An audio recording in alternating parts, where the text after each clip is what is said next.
오늘의 말씀은 열왕기상 19장 1절부터 21절까지 말씀입니다.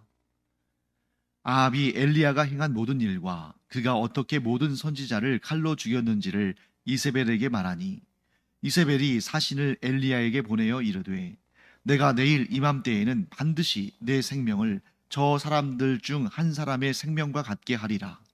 그렇게 하지 아니하면 신들이 내게 벌 위에 벌을 내림이 마땅하니라 한지라.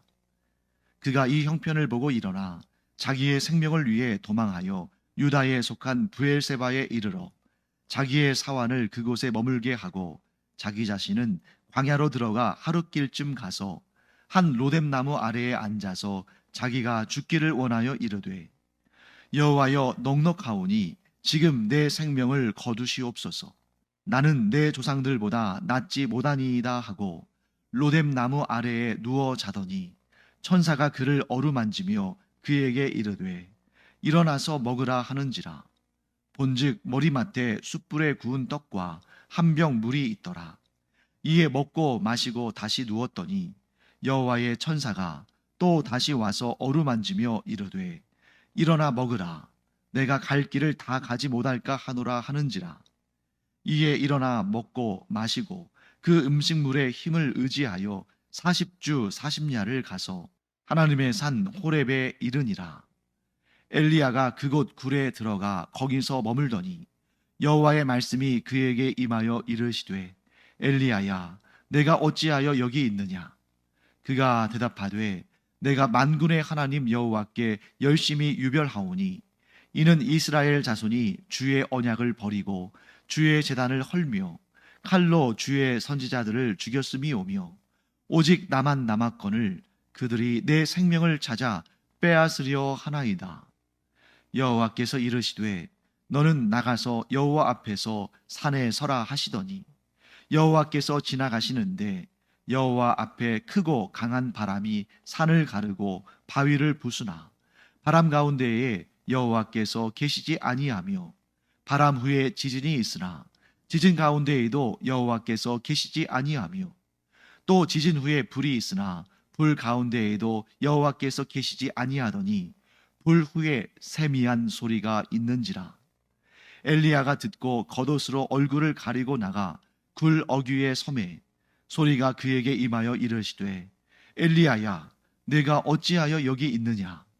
그가 대답하되, 내가 만군의 하나님 여호와께 열심히 유별하오니, 이는 이스라엘 자손이 주의 언약을 버리고 주의 제단을 헐며 칼로 주의 선지자들을 죽였음이오며, 오직 나만 남았거늘 그들이 내 생명을 찾아 빼앗으려 하나이다.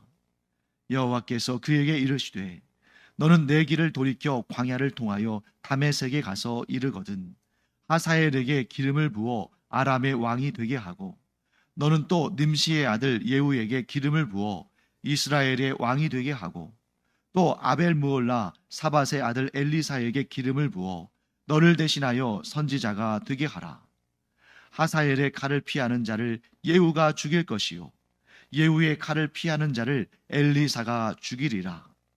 그러나 내가 이스라엘 가운데에 7,000명을 남기리니, 다 바알에게 무릎을 꿇지 아니하고 다 바알에게 입맞추지 아니한 자니라. 엘리야가 거기서 떠나 사밧의 아들 엘리사를 만나니, 그가 12겨릿소를 앞세우고 밭을 가는데 자기는 12째 겨릿소와 함께 있더라. 엘리야가 그리로 건너가서 겉옷을 그의 위에 던졌더니, 그가 소를 버리고 엘리야에게로 달려가서 이르되, 청하건대 나를 내 부모와 입맞추게 하소서. 그리한 후에 내가 당신을 따르리이다. 엘리야가 그에게 이르되, 돌아가라. 내가 내게 어떻게 행하느냐 하니라.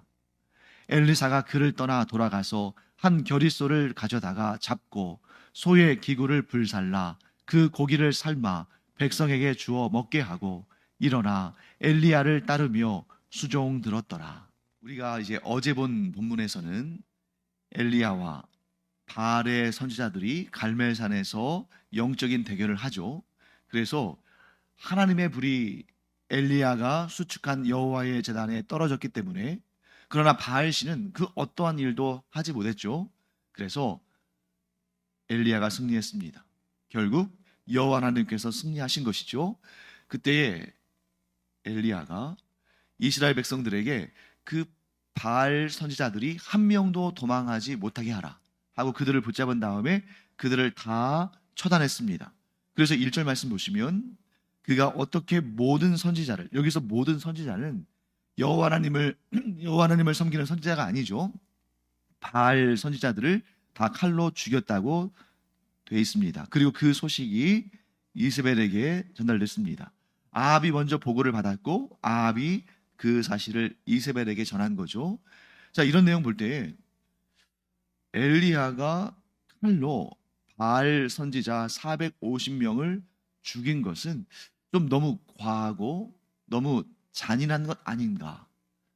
엘리야가 너무 오버한 거 아닌가? 이런 생각이 들 수도 있습니다. 왜? 사람의 생명은 소중하니까요. 그런데 이 일은 엘리야가 독단적으로 한 일이 아닙니다. 그리고 사람의 생명을 이렇게 함부로 죽이는 것, 그것도 하나님께서 우리에게 허용한 일은 아니시죠. 하지만 여기에서 엘리야가 바알 선지자들을 다 칼로 죽인 것은 개인적인 원한이나 복수나 응징이 아닙니다. 그러면 이 바알 선지자들 450명을 죽인 일은 우리가 어떻게 해석해야 할까요? 이것은 너무나도 당연하게 주어진 율법의 형벌입니다. 자, 하나님께서 이스라엘 백성들에게 율법을 주실 때에 거기에 어떤 내용이 담겨 있습니까? 우상 숭배하는 자들은 다 죽여라. 왜냐하면 이 이스라엘은 그냥 이스라엘이 아니라 온 세상을 구원의 길로 인도할 특별히 택함받은 민족인데, 그렇기 때문에 그들에게 있어서는 이 영적인 오염, 영적인 범죄는 결코 용납될 수 없는 것이죠. 왜? 그 영적인 문제들을 방치해 놓으면 이스라엘을 통해서 온 세상을 구원하시려는 하나님의 계획에 심각한 문제가 생기죠. 그래서 다른 것은 모르지만 이것만큼은 하나님께서 결코 용납하지 않으신다. 그렇기 때문에 우상을 섬기는 자는 반드시 죽이라고 율법에 하나님께서 명령을 하신 것입니다. 그렇기 때문에 엘리야가 이 바알 선지자 450명을 다 죽인 것은 개인적인 원한이나 복수가 아니라 하나님께서 명하신 그 명령, 율법에 기록하신 그 명령을 지킨 것이다. 단지 지금까지 이런 일을 하지 않은 것이 문제였던 거죠. 이 오므리 가문, 아니 이전부터 여로보암 때로부터 우상을 섬기고, 특히 왕들과 높은 권력자들이 우상을 섬기고, 그러니까 이 율법을 지키기라 했겠습니까? 율법은 아예 그냥 내팽겨쳐 놓은 거죠. 마치 어제 우리가 본 본문에서 여호와의 제단이 무너져 있었던 것처럼 당연히 율법도 그들에게는 아무런 의미가 없었던 거죠. 그것을 엘리야가 여호와의 제단도 수축했고 또 여호와의 율법도 다시금 실행하는 그런 일을 맡아서 한 것입니다. 자, 그런데 2절 말씀 보시면 이세벨이 어떻게 합니까? 내가 너를 내일 이맘때에 반드시 죽이겠다. 그렇지 않으면 신들이 내게 벌 위에 벌을 내림이 마땅하다. 여러분, 여기에서 이 이세벨의 말을 통해서 우리가 알 수 있는 사실이 하나 있습니다. 우상 숭배자들은 쿨하지 못해요. 우상 숭배자들은 쿨하지 못하다는 것입니다. 왜 그러냐면 지금 바알이 진짜 신인지 여호와 하나님께서 진짜 신인지 그것을 놓고 대결했잖아요. 그리고 결과가 나타났습니다. 여호와 하나님은 참 신이시고 바알은 아무것도 아니다. 그러면 그 영적인 전투의 그 결과를 인정해야 하잖아요. 그런데 우상 숭배하는 사람들은 결코 인정할 마음이 없습니다. 즉 여기에서 우리가 뭘 할 수 있냐면 우상이 문제가 아니라 우상을 섬기는 자들이 문제다. 우상은 개인의 사람의 탐심이 반영된 것이지 결코 독립적이고 인격적인 신이 아니다. 만약 진정으로 이세벨이 또 아합이 바알을 신으로 여기고 진정으로 복종하고 충성을 다했다면 바알이 여호와 하나님과의 영적 전투에서 패배해서 아무런 능력도 없는 그냥 돌덩이일 뿐이고 나무 조각일 뿐이라는 것이 밝혀졌다면 여호와 하나님께 나아가서 복종하고 하나님을 주님으로 영접해야죠. 그러니까 지금 우상보다 자기 자신이 높은 거예요. 이세벨은 우상을 세워놓고 그 우상 앞에 절하고 우상에게 복종하는 것처럼 행세하지만 사실은 우상보다 이세벨이, 우상보다 사람이 더 위에 있는 것입니다. 자, 이 이세벨이 이제 엘리야를 죽이겠다고 하니까 그 다음에 엘리야가 어떻게 반응하는지를 보겠습니다. 3절과 4절 말씀 볼까요? 그가 이 형편을 보고 일어나 자기의 생명을 위해 도망하여 유다에 속한 브엘세바에 이르러 자기의 사환을 그곳에 머물게 하고 자기 자신은 광야로 들어가 하루길쯤 가서 한 로뎀나무 아래에 앉아서 자기가 죽기를 원하여 이르되 여호와여 넉넉하오니 지금 내 생명을 거두시옵소서. 나는 내 조상들보다 낫지 못하니이다 하고. 이세벨의 말을 듣고 지금 엘리야가 어떻게 합니까? 도망을 칩니다. 그런데 우리가 잘 알다시피 엘리야는 어디에서 선지자 역할을 하고 있었죠? 북이스라엘이에요.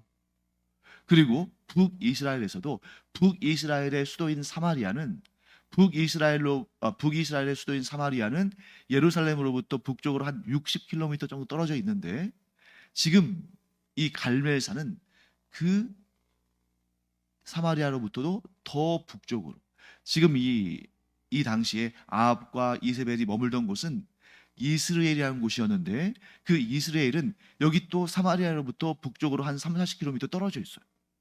그러니까 지금 그 이스라엘로부터 사마리아를 거쳐서 예루살렘 그리고 브엘세바. 자, 브엘세바는 우리가 보통 이스라엘의 지경을 설명할 때 단부터 브엘세바까지 하죠. 그 브엘세바는 사람이 거주할 수 있는 이 유다 왕국의 최남단입니다. 거기까지 갔습니다. 거기에서 자기의 사환, 자기의 종을 거기에 머물러 두었어요. 왜? 너는 나랑 같이 가지 않아도 된다. 너는 여기 사람이 살만한 가장 남쪽의 도시인 이 브엘세바에 있어라 하고 자기 자신은 또 거기에서 유다 광야로 하루끼쯤 갑니다. 근데 또 거기서 그치지도 않아요. 나중에 여기에서 또 하나님께서 주시는 그러한 음식과 또 물을 마시고 그 다음에 기력을 회복한 다음에 또 거기에서 40일 밤낮을 걸어서 하나님의 산 호렙까지 가요. 그러니까 대략적으로 이 거리가 못돼도 500km 이상이에요. 그러니 지금 엘리야가 바로 전망하더라도 이 갈멜산에서 바알신 섬기는 선지자들과 영적인 전투에서 크게 승리하고, 그래서 하나님께서 비를 내려주실 때에 이 아합이 그 비를 피해서 자기 마차를 타고 막 떠나는데 엘리야는 뛰어가는데도 아합보다 먼저 이스라엘에 도착하지 않습니까? 이 정도로 놀라운 능력을 바라던 엘리야가 지금 어떻습니까? 이 광야에 들어가서 로뎀나무 아래에 앉아서 자기를 죽여달라고 하나님께 그렇게 요청을 하고 있잖아요. 그러니까 엄청난 지금 시르에 빠지고 우울감에 시달리면서 삶의 소망을 다 잃어버린 것입니다. 너무 조화가 되지 않잖아요. 바로 하루 전만 하더라도 그렇게 영적으로 충만해서 그 바알신을 섬기는 선지자들을 450명이나 처단하던 그 엘리야가 지금은 광야에 있는 로뎀나무 아래에 앉아서 죽여달라고 이렇게 말하고 있습니다. 거기 이 표현 한번 볼까요? 4절 후반부를 보시면 여호와여 넉넉하오니 지금 내 생명을 거두시옵소서. 나는 내 조상들보다 낫지 못하니이다. 이 부분을 여러분들이 어떻게 해석하시는지 아마도 대부분은 이렇게 해석할 겁니다. 저는 우리 조상들보다 능력도 없고 힘도 없고 의지도 약하고 너무나 부족한 자이니 저는 살 가치가 없습니다. 이렇게 자기 자신과 조상들을 비교하는 것으로 해석하는 경우가 많을 거예요. 그런데 이거는 그런 경우가 아닙니다. 지금 엘리야가 자기 자신과 자신의 조상들, 예를 들면 뭐 아브라함, 이삭, 야곱 이런 믿음의 조상들과 자기 자신을 비교하는 게 아니에요. 여기에서 내 조상들보다 낫지 못하니이다, 이 뜻은 뭐냐면, 자, 지금 여기에서 엘리야가 말하는 조상들은 어떤 사람들이겠어요? 자, 엘리야가 말하는 조상들의 특징이 뭡니까? 죽은 사람들이잖아요. 엘리야가 지금 언급하는 이 조상들은 죽은 사람들이에요. 그러니까 지금 엘리야가 자신과 조상들을 비교하면서 자신의 열등감을 표현하는 것이 아니라 내 형편이 죽은 조상들보다 못합니다. 다른 말로 표현한다면 이거예요. 이렇게 사느니 죽는 것이 낫겠습니다. 지금 제가 처한 상황은 죽는 것보다 못합니다. 이런 겁니다. 그러니까 조상들과 자기를 비교해서 조상들의 능력에 비해서 나는 능력이 별로 없습니다. 그러니 나를 더 이상 사용하지 마시고 저를 죽여주십시오. 이런 뜻이 아니라 내가 처한 이 상황이 너무나 괴로워서 죽는 것보다 못하겠습니다. 그러니 차라리 저를 죽여주시옵소서. 나는 내 조상들보다 낫지 못하니이다. 이 말 속에는 이런 뜻이 담겨 있는 겁니다. 그래서 이렇게 표현할 수 있어요.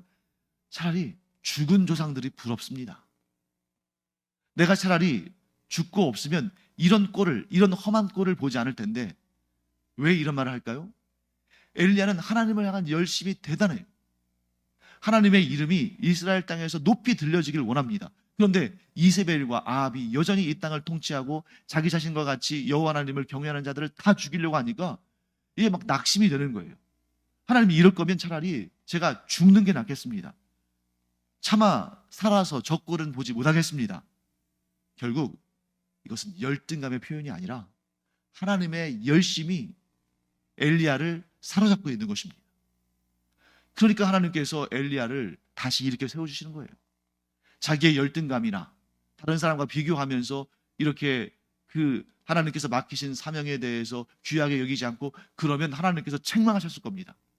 그런데 엘리야가 얼마나 하나님을 향해서 열심히 대단했는지를 하나님께서 아시니까 그렇게 죽여달라고 이렇게 로뎀나무 아래 누워있는, 앉아서 그렇게 말하고 또 거기에 지쳐서 쓰러져 있는 엘리야에 대해서 하나님께서 어떻게 하셔요? 위로하시고 격려하시고 그를 다시 세워주시는 거예요. 그 내용이 5절부터 8절까지 나오죠. 5절부터 8절까지 읽어보겠습니다. 로뎀나무 아래에 누워 자더니 천사가 그를 어루만지며 그에게 이르되 일어나서 먹으라 하는지라. 본즉 머리맡에 숯불에 구운 떡과 한 병 물이 있더라. 이에 먹고 마시고 다시 누웠더니 여호와의 천사가 또 다시 와서 어루만지며 이르되 일어나 먹으라. 내가 갈 길을 다 가지 못할까 하노라 하는지라. 이에 일어나 먹고 마시고 그 음식물의 힘을 의지하여 40주 40야를 가서 하나님의 산 호렙에 이르니라. 아멘. 하나님께서는 나는 이제 못하겠습니다. 죽는 게 낫겠습니다. 이럴 거면 차라리 제가 죽는 게 낫습니다. 라고 말한 엘리야를 버리지 않으셨어요. 왜? 그렇게 말을 하는 동기가 악한 것이 아닌 것을 하나님께서 아셨거든요. 하나님은 어떤 사람을 들어 사용하십니까? 심에 지나도록 하나님을 향한 열심이 있는 자를 들어 사용하신다는 거죠. 그런 사람은 때때로 막 실족하고 실망한다 할지라도 하나님께서 온갖 힘을 불어넣으셔서 그를 다시 들어 사용하시는데, 반대로 일을 잘하는 것처럼 보이고 정말 항상 충만한 것처럼 보이지만 그 속에 하나님을 향한 열정과 열심이 없으면 하나님은 그런 사람 들어 사용하지 않으셔요. 대표적인 사람들이 누굽니까? 서기관과 바리새인들입니다. 겉으로 보기에는 누구보다 하나님을 향한 열심, 율법에 대한 열정이 있는 것처럼 보이지만 예수님은 그들의 중심을 보시고 뭐라고 하셨습니까? 너희는 썩어서 지금 그 썩은 냄새가 풍겨져 나오는 그런 무덤 같다. 너희는 회칠한 무덤 같다. 이렇게 말씀하시는 거예요. 겉으로는 열심히 대단한 것처럼 보여도 그 속에는 사실은 하나님을 향한 열심이 아닌 자기 자신의 배를 불리기 위한 그런 헛된 욕망으로 가득 차 있다면 하나님은 그런 사람 들어 사용하지 않으십니다.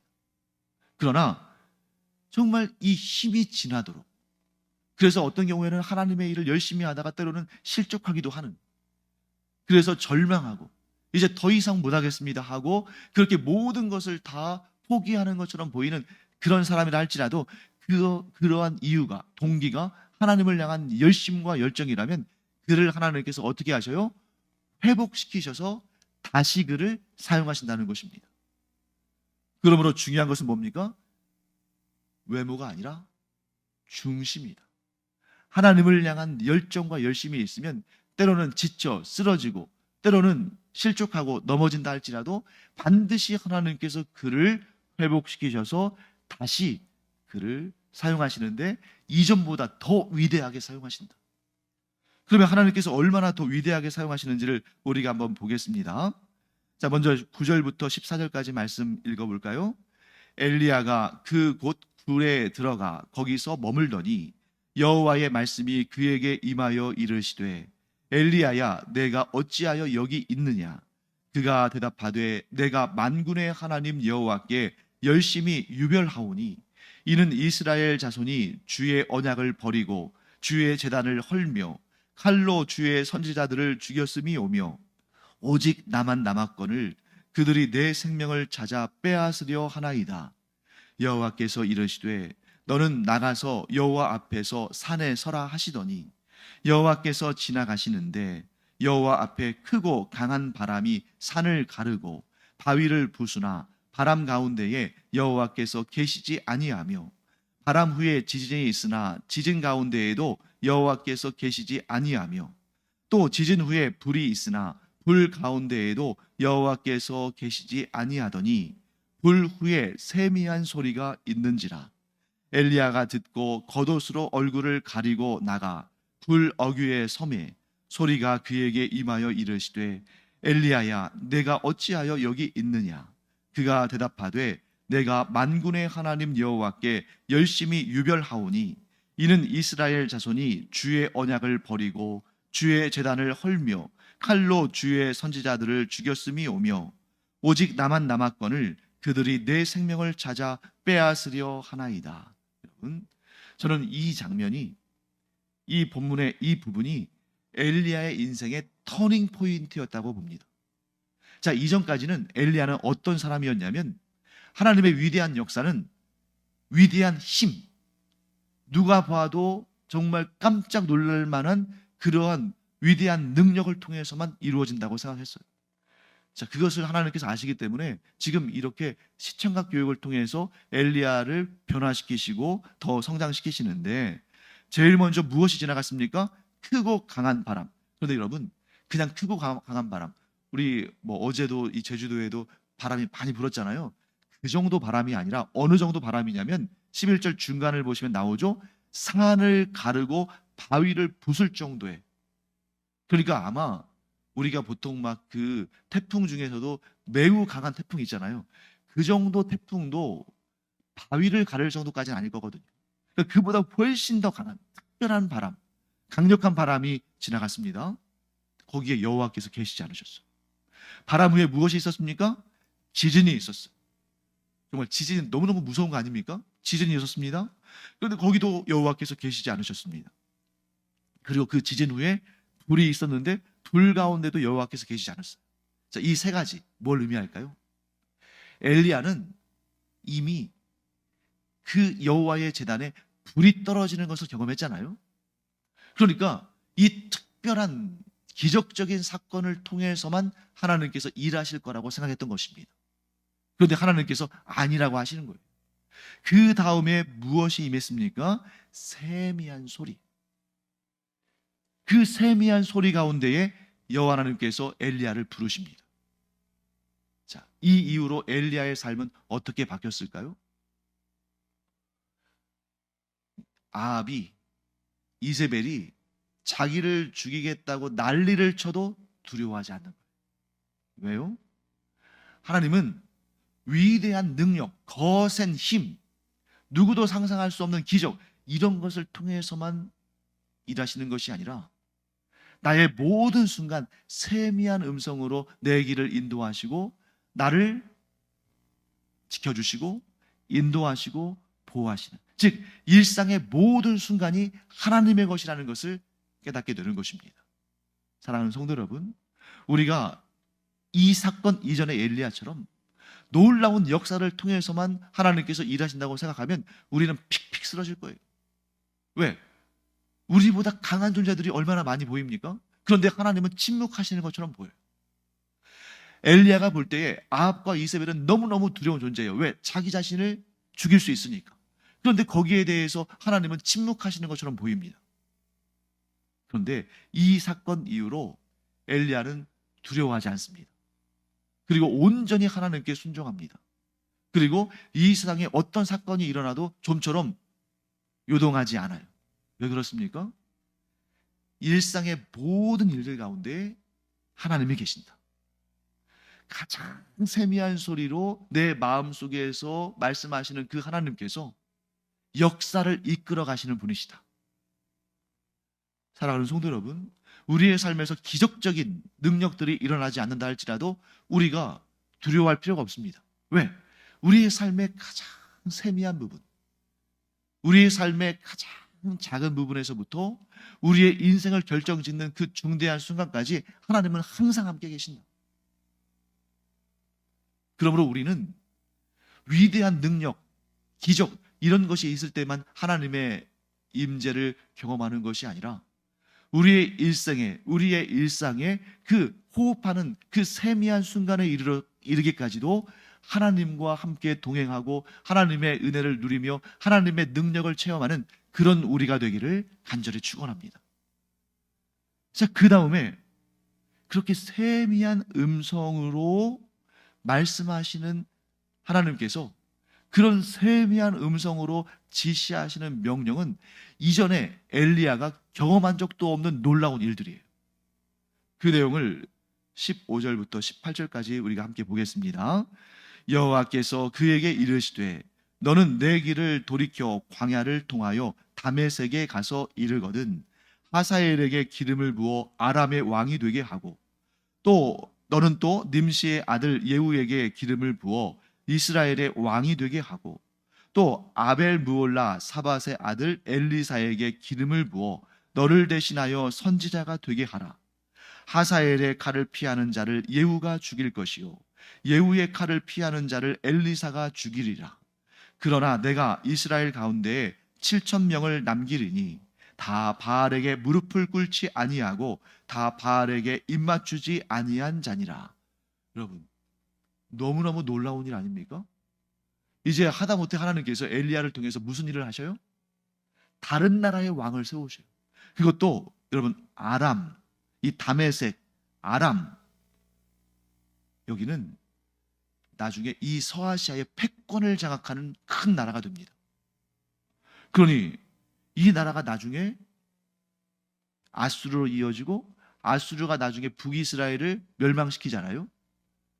그러니까 여러분 이 다메섹에 이르러서 하사엘에게 기름을 부어서 아람의 왕이 되게 한다는 것은 이 엘리야의 사역의 지평을 하나님께서 국제적으로 넓히시는 겁니다. 거기다가 지금 엘리야를 죽이겠다고 그렇게 위협을 하는 아합과 이세벨을 하나님께서 그 권자에서 몰아내시고 누구를 세우신다는 거예요? 예후를 왕으로 세우시는데 그에게 기름 부어 왕이 되게 하는 일을 누구에게 맡기셨습니까? 엘리야에게. 자, 그 다음에 이제 엘리사에게 기름을 부어 너를 대신하여 선지자가 되게 하라. 자, 그러면 이게 무슨 뜻이에요? 이제 엘리야 너는 끝났어. 너의 시대 끝났어. 이제 엘리사를 쓸 거야. 이게 아니라 너는 너밖에 없다고 생각하지만 지금 여호와를 향한 열심을 가진 자가 너밖에 없다고 생각하지만 그래서 너의 당대에 끊어질 거라고 너는 생각하지만 아니다.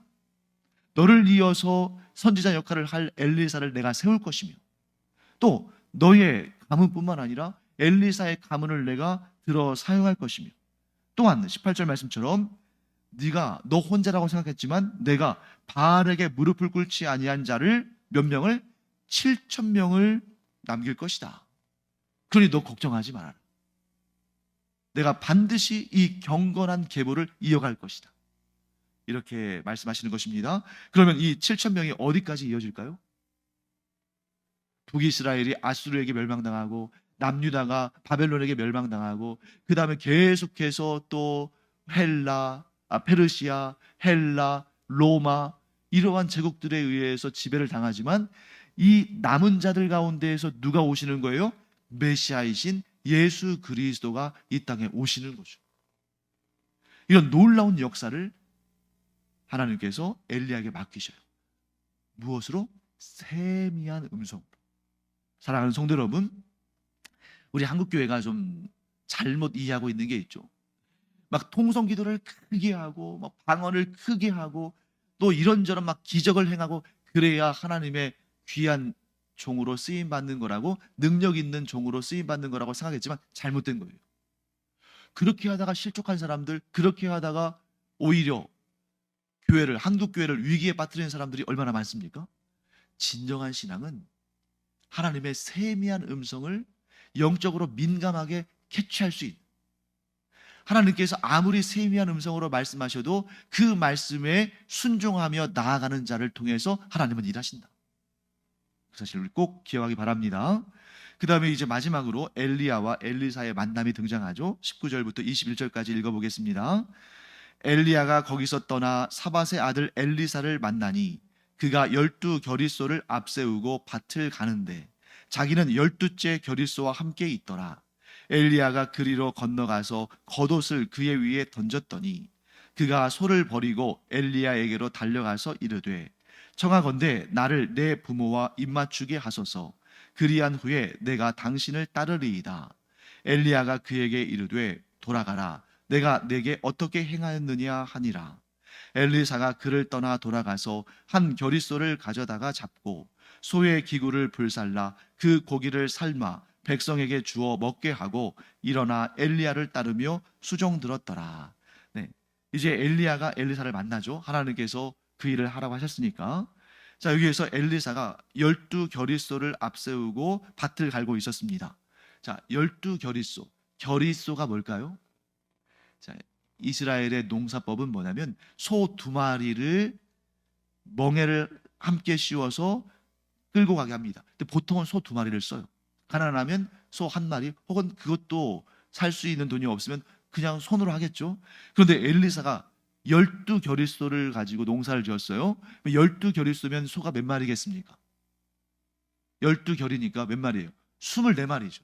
여기에서 우리가 뭘 할 수 있냐면 엘리사가 매우 부유한 부자였다는 걸 알 수 있어요. 자, 그 다음에 그렇게 해서 이제 엘리야가 엘리사에게 겉옷을 던졌습니다. 이거는 무엇을 의미하냐면 자기의 후계자로 삼겠다는 거예요. 겉옷. 그때에 20절 말씀 보시면 엘리사가 소를 버리고 엘리야에게로 달려가서 뭐라고 하냐면 나를 내 부모와 입맞추게 하소서. 그리한 후에 내가 당신을 따르리이다.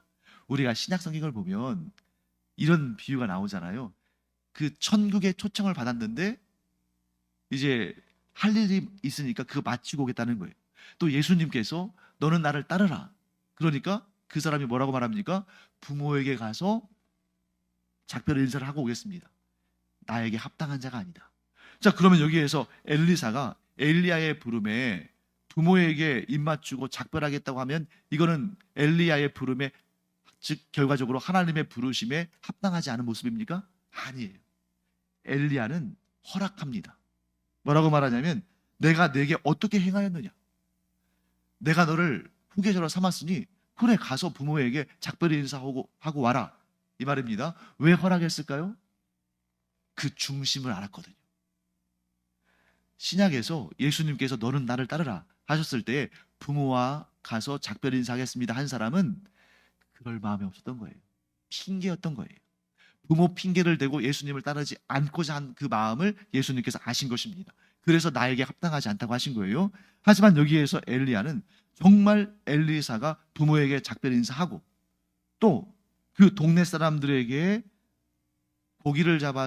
소를 잡아서 고기를 대접해서 작별 인사하고 엘리야를 따를 것을 안 것입니다. 그런데 여기서 여러분 보세요. 이 내용을 통해서 우리가 알 수 있는 사실은 뭐냐면 엘리사가 부자였어요.